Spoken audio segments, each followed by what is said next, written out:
This was probably one of the most disappointing years when it came to entertainment, if I'm being honest, at least for me. There was hardly anything that came out this year that appealed to me personally. Yes, there was maybe one or two great things, but if I'm being honest, making a list for this year was a real struggle for me. It seemed like both sides of the coin for movies and games just were all over the place. So, I guess this was sort of my catch-up year on my backlog of games and movies. Recently, I've been playing a ton of PlayStation 2 titles and making my way through some of the indie titles as well. Lethal Company is still fun to pop on once in a while with Jason friends. Jump for the worm.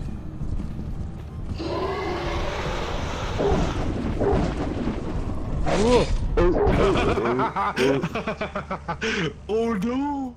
This was the year Stardew Valley finally grabbed me. Before I was following what everyone else was trying to do, start the farm, go mining, I said, nah, let me romance Penny and then have all my friends do the other stuff. Been going through Sonic Frontiers so far, and it's pretty much okay. It's not as bad as people are making it out to be. I kinda got into the silent era of film this year and early Akira Kurosawa movies. 12 Angry Men is a movie too that really stood out to me as being an excellent and an interesting character drama. It reminds me a lot of these extended Twilight Zone episodes. Bollywood is still turning out projects that are great. I really recommend Pushpa or Devara. I've had the opportunity this year to chat and collaborate with a ton of nice people, with many more on the way. I guess my Godzilla, my VHS collection still grows. The Long Dark 2 got announced. I don't know, just when it came to stuff this year, there was not a ton of stuff that got me excited or hyped for the years to come. Maybe next year will be different, we'll just have to see. Just a few establishing rules, however, before we begin. I have to fully beat or watch whatever's on this list. No exceptions. Alright, big boy time. When it came to Godzilla Minus One, I thought, okay, how can you make one of the best movies of the decade even better? Well, you turn out the lights and you dim the color. Minus color, unlike other black and white cuts, doesn't feel like a cash grab or some stuck-up director's vision, but is something that actively adds to the feel of the movie.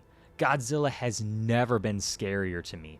Now that you have a shot like this is truly terrifying.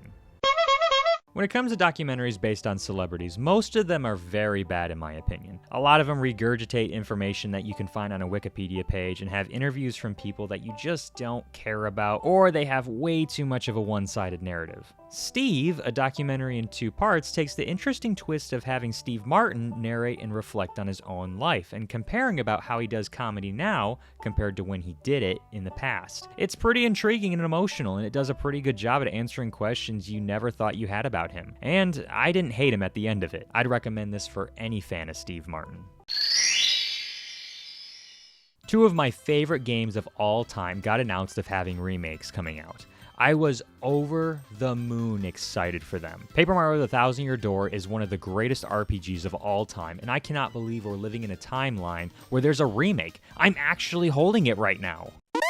Godzilla x Kong Battle for Earth 2 is not a good movie.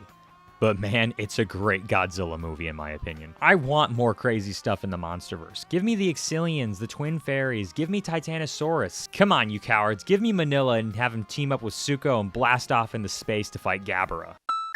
I know what you're wondering. Does the VR Batman game make me feel like Batman? Enough said. I am the night.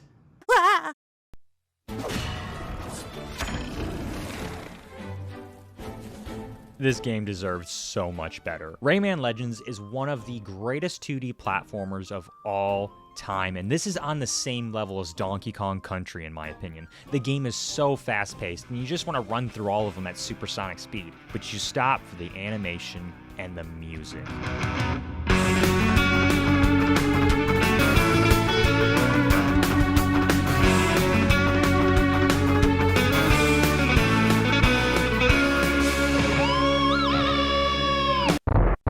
GoldenEye is a good game. Play the new remaster on Xbox Game Pass, where you can play with a functional control scheme instead of the music, and how the game just makes you feel indestructible is amazing. You go around blasting, doing secret missions to one of the best Bond movies of all time. I picked up this game with a sale and got so many hours out of it this year. If you're a fan of time trials being the best thing in a racing game, you're gonna love this. Parking Garage Rally Circuit is bite-sized indies at their best, with being such a loving tribute to the Saturn and PlayStation 1 era of video games. And oh me, oh my, the music and gameplay just rocks. I'm on another level.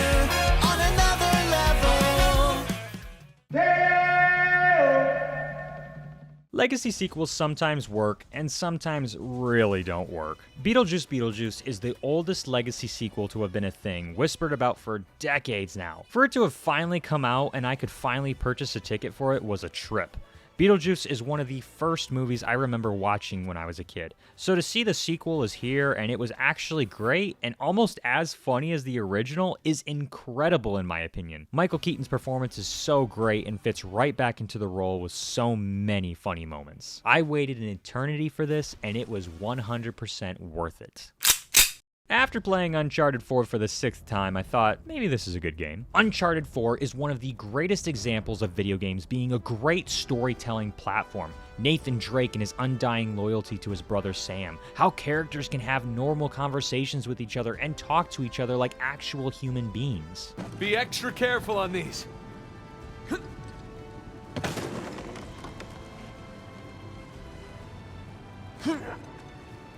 No, crap! Remember, extra careful? Thanks. There's so much to love just story and character-wise when it comes to this game, but the gameplay and action is just the icing on the cake. Marvel Rivals Concord Forever was a game I was very excited to get my hands on, a hero shooter with Marvel characters. Honestly, it's so refreshing to have a game everyone can rally behind as being fun.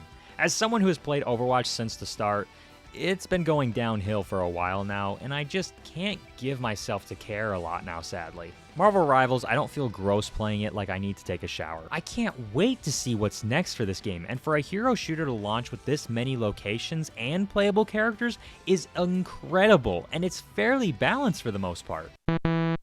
Epic Mickey is my favorite game of all time. Rebrush for me was such a great treat to have announced and come out, and I loved every second playing it. It's a remake that actively builds upon what made the original great without taking away from it. For me, it's probably one of my favorite video game remakes to have come out recently. If you're looking for a lesson in Disney history, check it out.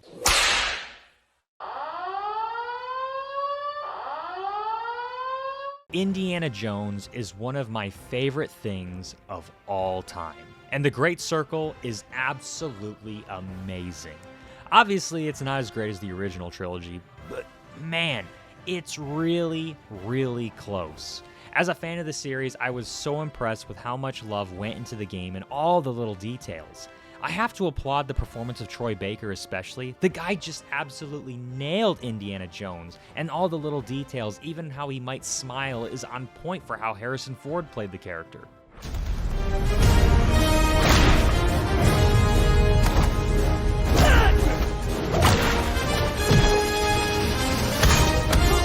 The gameplay isn't anything new for video games, but for an indie fan, being able to pick up every object and beat someone with it...